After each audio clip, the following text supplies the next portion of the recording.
At that time, Prabhupada lived in a grass hut. There was no other place to live in. I remember Prabhupada one time was sitting in the grass hut and he just said, this grass hut is in the mode of goodness.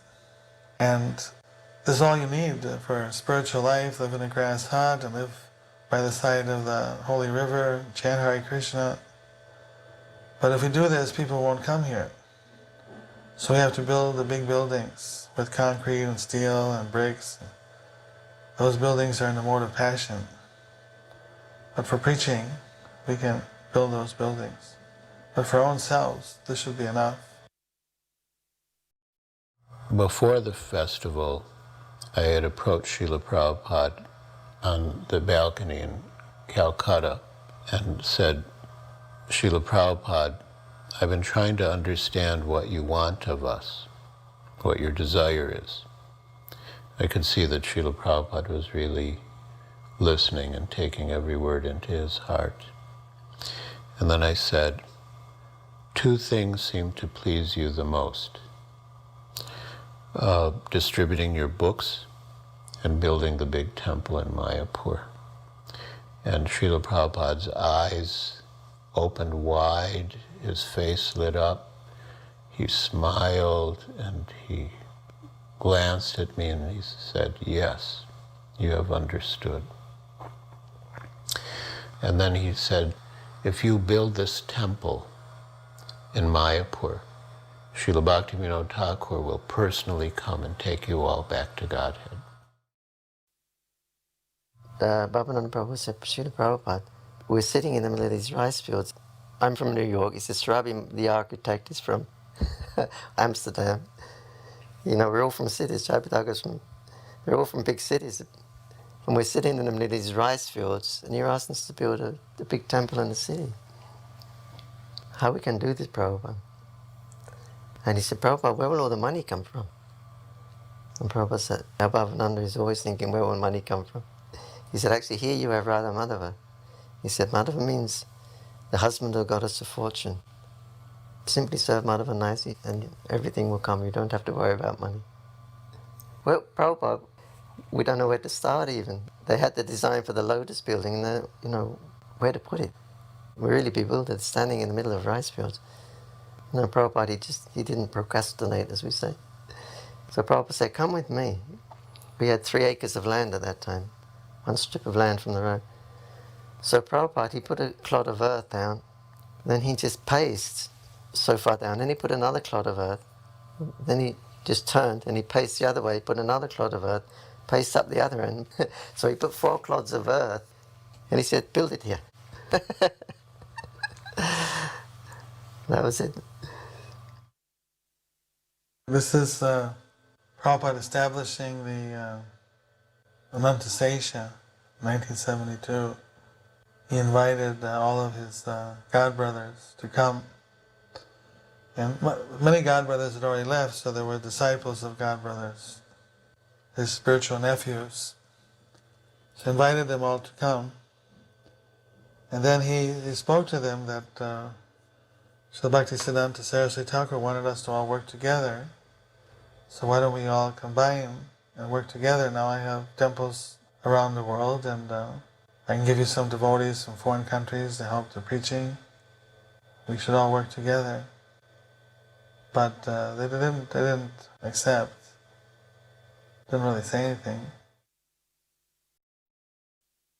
He had told us to dig a pit, and we dug a pit about 15 feet deep and probably around 6 to 8 feet wide with a bamboo ladder going down inside. He said he was going to set the cornerstone. We had no idea what setting a cornerstone was going to be like. But apparently his friend and godbrother Puri Maharaj had come bringing a little solid 24-karat gold Anantasesha. It was about 1.5 inches high. So Prabhupada was going down in the pit, and Ashoka Amrita was holding the ladder. And then somebody came up, Prabhupada wants you. What? He wants you to go down in the pit. Why he wants you to go down in the pit? And I saw the Prabhupada is walking down the ladder, and I came over, and I went down in the pit with Srila Prabhupada. And to me, it was symbolic enough. I'm in a pit with a ladder and Prabhupada, what more do I want? We gather an accumulation of bricks, and then a bucket comes down with mortar and a trowel. So I didn't know what to do. And Prabhupada said, just gestured at us. We are building a temple here, he said like that. So I pick up a brick and I butter it with mortar and I set it down, and then I put another one and I start to set it just very nicely like a chimney or something of that sort. Prabhupada said, no, not like that.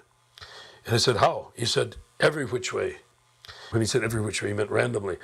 And though I started building, and I built this thing, and there was a gap in the middle, and the Srila Prabhupada came and placed the Ananta Sesh and said, put more. After I'd pretty well hidden the deity with bricks, he told me to go up, and the others came down. So he went down, you see that ladder, bamboo tied together with pieces of string. He goes down and he comes up, and everybody's kind of, his all godbrothers are there, we're all there. And he said, now sees Brahmananda, Gargamuni, Devananda, Tamal Krishna's there. And so everybody kind of were thinking, who's going to speak? Who's going to speak? I remember I was also thinking that way. And then he says, Malvaji, you speak. And I mean, everybody was floored. I was floored. So what can I say? And I'm just looking around. Here's all these learned Vaishnavas, certainly more learned than I'd ever be. I just stood up and spoke about Srila Prabhupada. I remember I was crying a little bit. And then afterwards, I remember Gargamuni came up to me and he said, that was very nice. And I always appreciated that, I was just reflecting on Prabhupada's expertness in putting us forward and in utilizing us for the benefit of his mission. And knowing each one of our particular ability and our limitations, and even using our limitations to the best advantage. Because in this situation, I was not, as I mentioned, I was not a pundit. I don't know Sanskrit verses. I wasn't fully learned in the Bhagavatam, but I had no hesitation about speaking on the glories of Srila Prabhupada. And it was actually the right thing to do at that time. While we were at Mayapur, one young man named Bob Cohen came to our camp. And we were really surprised because we didn't get visitors just coming like that. And Bob Cohen was very intelligent and sober. He was a Peace Corps worker in India. So he came to meet Srila Prabhupada. He had attended our Pandal program at Deshapriya Park in South Calcutta. And he began to ask Srila Prabhupada very intelligent questions.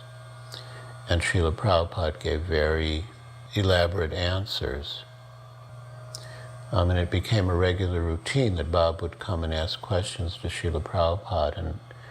And knowing that there was going to be an important discussion, I would ask Srila Prabhupada, should I call the others? And he would say yes.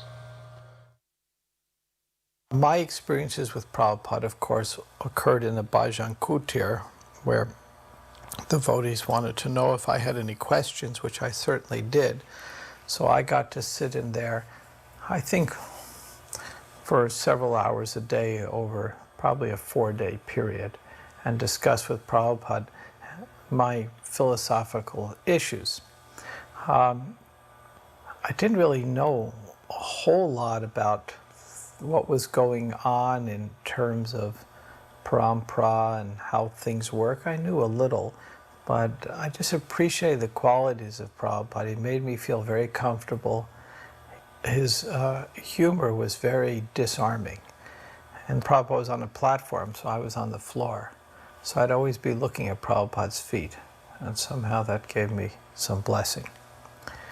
One of the most dramatic moments for me personally is when I realized it's time for me to leave Mayapur.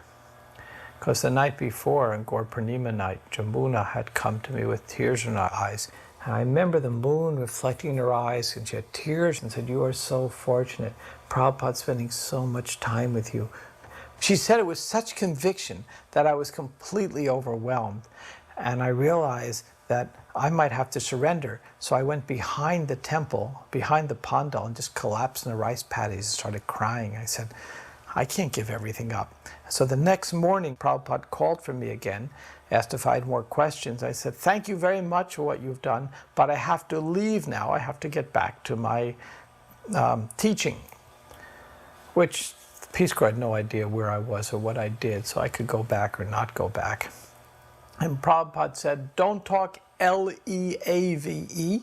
He spelled it out. Talk L-I-V-E. Don't talk leave, talk live. So I said to Prabhupada, so you want me to stay longer? He goes, yes. I said, well, if you tell me to, I will.